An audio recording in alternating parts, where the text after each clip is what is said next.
नई पीढ़ी को तैयार भी करना है। नई नेशनल एजुकेशन पॉलिसी में इसी बात का ध्यान रखा गया है। नई राष्ट्रीय शिक्षा नीति गरीब परिवार का बच्चा हो, मध्यम परिवार के संतान हो, उनको नए अवसर देने वाली नीति को लेकर चलता है।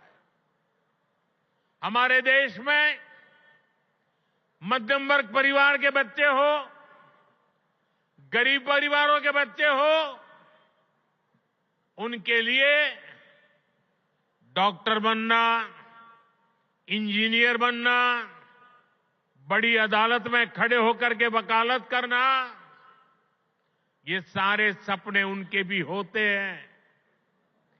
लेकिन मध्यम वर्ग के परिवार के लिए अंग्रेजी माध्यम की स्कूल में बच्चों को पढ़ाना आसान नहीं होता है। गरीब के लिए बच्चों को अंग्रेजी में शिक्षा देना मुश्किल होता है। अगर मेरे मध्यम वर्ग के बच्चे, मेरे गरीब परिवार के बच्चे क्या अंग्रेजी के अभाव में डॉक्टर इंजीनियर नहीं बन सकते हैं क्या उनका डॉक्टर इंजीनियर बनने का सपना पूरा होना चाहिए कि नहीं होना चाहिए? और इसलिए आजादी के इतने सालों तक काम नहीं हुआ, वो आपके इस सेवक ने कर दिया है। अब वो अपनी मातृभाषा में पढ़ करके डॉक्टर भी बन सकता है, इंजीनियर भी बन सकता है और बड़ी से बड़ी अदालत में मुकदमा भी लड़ सकता है। साथियों, देश की शिक्षा व्यवस्था को बेहतर बनाने में सीबीएसई की बड़ी भूमिका है। इसका दायरा निरंतर बढ़ रहा है। इसको देखते हुए ही सीबीएसई का नया भवन बनाया है। इससे आधुनिक शिक्षा का विस्तार करने में, परीक्षा के आधुनिक तौर तरीकों को अपनाने में मदद मिलेगी। साथियों, उच्च शिक्षा के मामले में दिल्ली यूनिवर्सिटी की प्रतिष्ठा भी लगातार मजबूत हो रही है और ये मेरा सौभाग्य है, मुझे भी दिल्ली यूनिवर्सिटी का विद्यार्थी रहने का सौभाग्य मिला। हमारा प्रयास है कि दिल्ली के युवाओं को यहीं पर उच्च शिक्षा के ज्यादा से ज्यादा अवसर मिले।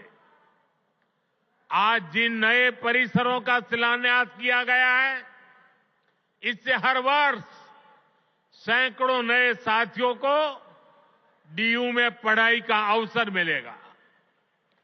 डीयू के पूर्वी कैंपस और पश्चिमी कैंपस का इंतजार लंबे समय से हो रहा था। अब ये इंतजार खत्म होने जा रहा है। सूरजमल विहार में पूर्वी कैंपस और द्वारका में पश्चिमी कैंपस पर अब तेजी से काम होगा। वहीं नजफगढ़ में वीर सावरकर जी के नाम पर नया कॉलेज भी बनने जा रहा है। साथियों, एक तरफ दिल्ली में शिक्षा व्यवस्था के लिए केंद्र सरकार के प्रयास है, वहीं दूसरी तरफ यहां की राज्य सरकार का कोरा झूठ भी है। दिल्ली में जो लोग राज्य सरकार में पिछले 10 साल से उन्होंने यहां की स्कूली शिक्षा व्यवस्था को बहुत नुकसान पहुंचाया है। हालात ये हैं कि समग्र शिक्षा अभियान के तहत जो पैसे भारत सरकार ने दिए, ये दिल्ली में ऐसी सरकार बैठी है जिसको दिल्ली के बच्चों के भविष्य की परवाह नहीं है, जो पैसे शिक्षा के लिए भारत सरकार ने दिए, आधे पैसे भी पढ़ाई के लिए खर्च नहीं कर पाए लोग।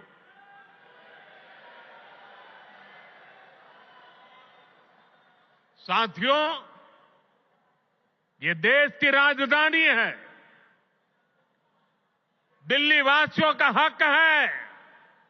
उनकी सुशासन की कल्पना की है, सुशासन का सपना देखा है। लेकिन बीते 10 वर्षों से दिल्ली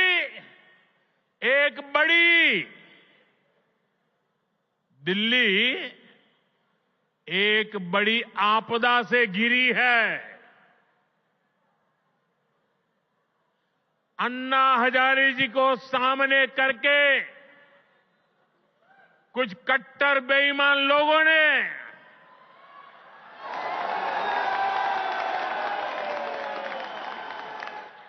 दिल्ली को आपदा में धकेल दिया। शराब के ठेकों में घोटाला, बच्चों के स्कूल में घोटाला, गरीबों के इलाज में घोटाला, प्रदूषण से लड़ने के नाम पर घोटाला, भर्तियों में घोटाला। ये लोग दिल्ली के विकास की बात करते थे, लेकिन ये लोग आपदा बनकर दिल्ली पर टूट पड़ी है। ये लोग खुलेआम भ्रष्टाचार करते हैं, फिर उसका महिमा मंडन भी करते हैं। एक तो चोरी, ऊपर से सीना चोरी।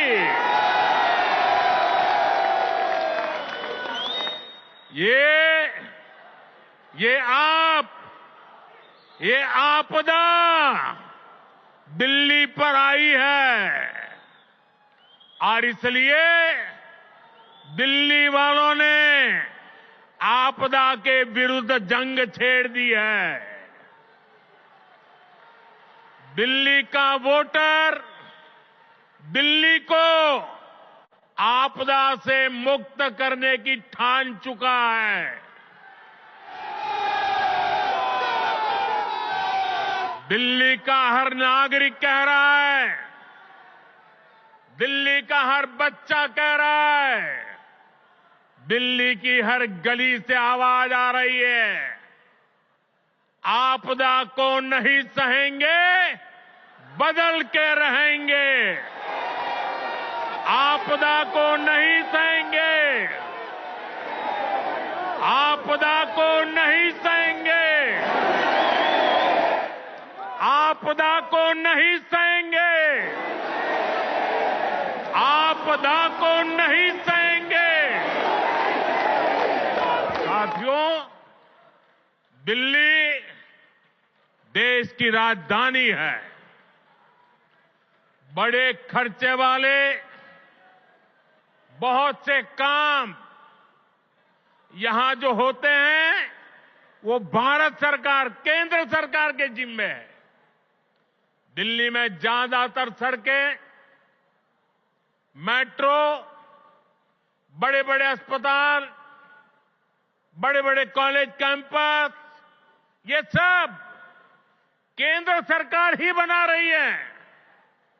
लेकिन यहां की आपदा सरकार के पास जिस भी काम का दायित्व है उस पर भी यहां ब्रेक लगी हुई है। दिल्ली को जिस आपदा ने घेर रखा है उसके पास कोई विजन नहीं है। ये कैसी आपदा है? इसका एक और उदाहरण हमारी यमुना जी है।